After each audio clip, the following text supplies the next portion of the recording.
Tata cara Cara pernikahan adat Batak. Lengkap. Ya teman. Mangaririt. Persiapan pernikahan dalam tahap ini adalah tahap memilih gadis yang akan dijadikan istri yang sesuai dengan kriteria laki-laki atau keluarganya. Biasanya ritual ini dilakukan kalau calon mempelai laki-laki adalah seseorang yang sering merantau, sehingga calon laki-laki gak sempat untuk mencari pasangannya sendiri. Yang kedua, mangaleon tanda. Ya, mangaleon tanda maknanya memberi tanda apabila laki-laki telah menemukan perempuan sebagai calon istrinya. Kemudian, keduanya saling memberikan tanda. Laki-laki biasanya memberikan uang kepada perempuan, sedangkan perempuan menyerahkan kain sarung kepada laki-laki. Setelah itu teman, maka laki-laki dan perempuan tersebut telah terikat satu sama lain. Ya, laki-laki itu memberitahukan hal tersebut kepada orang tuanya. Lalu orang tua laki-laki akan menyuruh perantara atau domu-domu yang telah mengikat janji dengan putrinya. Yang ketiga, marhusib atau marhori-hori dinding. Ya, marhusib dapat diartikan sebagai berbisik. Artinya adalah sebuah pembicaraan yang bersifat rahasia atau disebut juga sebagai perundingan antara utusan calon pengantin laki-laki dengan wakil dari calon pengantin perempuan. Biasanya teman didiskusikan tentang mas kawin yang tidak boleh diketahui secara umum karena dikhawatirkan akan terjadi kegagalan dari acara ini. Marhusib biasanya dilakukan di rumah perempuan teman. Domu-domu calon pengantin laki-laki akan menerangkan tujuan kedatangan mereka kepada calon pengantin perempuan. Martupol. Ya, martupol bagi orang Batak Toba bisa disebut juga sebagai acara pertunangan. Tetapi secara harfiah, martupol merupakan acara kedua pengantin di hadapan pengurus jemaat gereja.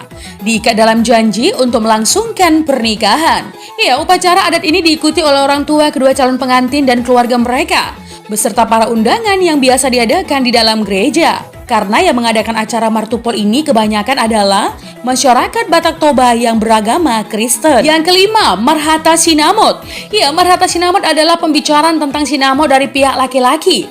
Hewan apa yang akan disembelih, berapa banyak jumlah ulos, jumlah undangan, dan di mana upacara perkawinan akan dilaksanakan. Nah, acara ini disebut juga sebagai acara perkenalan resmi kedua belah pihak keluarga, teman. Marhata sinamot biasanya diselenggarakan setelah selesai membagikan jambar. Nah, adat marhata sinamot bisa juga dianggap sebagai perkenalan resmi antara orang tua laki-laki dengan orang tua perempuan. Ya, mas kawin yang diserahkan pihak laki-laki biasanya berupa uang. Sesuai jumlah mas kawin tersebut ditentukan lewat tawar-menawar. Yang keenam, martonggo raja atau Maria Raja. Tata cara pernikahan adat Batak selanjutnya adalah tahap ini teman. Martonggo Raja adalah acara untuk mengumpulkan semua anggota keluarga. Karena pada adat Batak acara pernikahan adalah urusan semua keluarga, sehingga harus dikumpulkan semua keluarga untuk upacara. Martonggo Raja merupakan suatu kegiatan pra-upacara adat yang bersifat seremonial. Ya, mutlak diselenggarakan oleh penyelenggara yang bertujuan untuk mempersiapkan kepentingan pesta yang bersifat teknis dan non-teknis. Ya, pada adat ini biasanya dihadiri oleh teman satu kampung, donga tubuh atau saudara, pihak hasuton atau tuan rumah, memohon izin kepada masyarakat sekitar terutama dongan sahuta atau teman sekampung.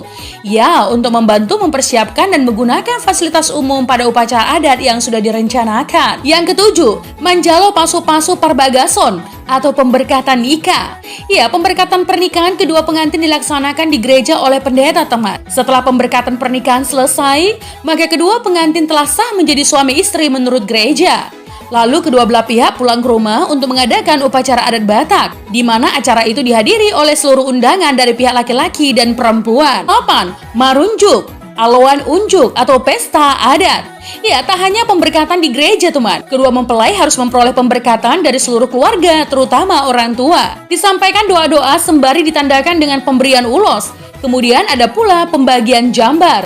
Ya, jambar yang dibagikan ke pihak perempuan adalah daging atau jambar juhud dan uang atau tuhor niboru. Sementara pihak laki-laki menerima ikan mas arsik atau deke dan ulos. Nah, setelah pesta unjuk selesai, pengantin perempuan dibawa ke kediaman para anak. Dalam upacara adat inilah disampaikan doa-doa untuk kedua pengantin yang diwakili dengan pemberian ulos. Yang kesembilan, dialap jual atau mengihut di ampang.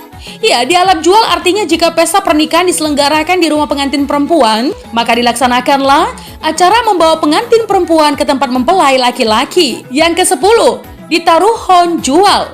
Jika pesta pernikahan diselenggarakan di rumah pengantin laki-laki, maka pengantin perempuan diperbolehkan pulang ke tempat orang tuanya. Ya, untuk kemudian diantar lagi oleh para namborunya. Dalam hal ini teman, para anak wajib mengasih upah manaru atau upah mengantar. Sedangkan dalam dialog jual, upah manaru tidak diberlakukan. 11. Paula Une. Ya, pada acara ini disebut juga sebagai acara untuk saling berkunjung antara kedua belah pihak keluarga. Kunjungan ini berselang beberapa hari setelah upacara perkawinan dilaksanakan. Biasanya teman, pihak pengantin akan mengunjungi rumah keluarga laki-laki terlebih dahulu, kemudian mengunjungi keluarga lain dari pihak perempuan.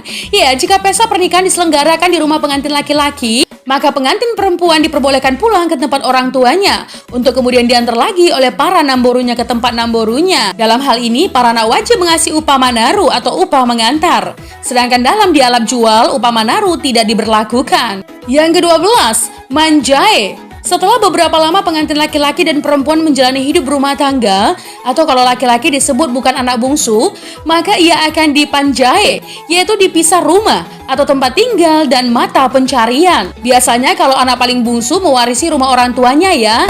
Yang ke-13, manikir tangga. Nah teman, setelah acara kunjungan ke rumah pihak laki-laki, kemudian dilanjutkan dengan mengunjungi pengantin di rumah laki-laki yang disebut juga dengan acara manikir tangga.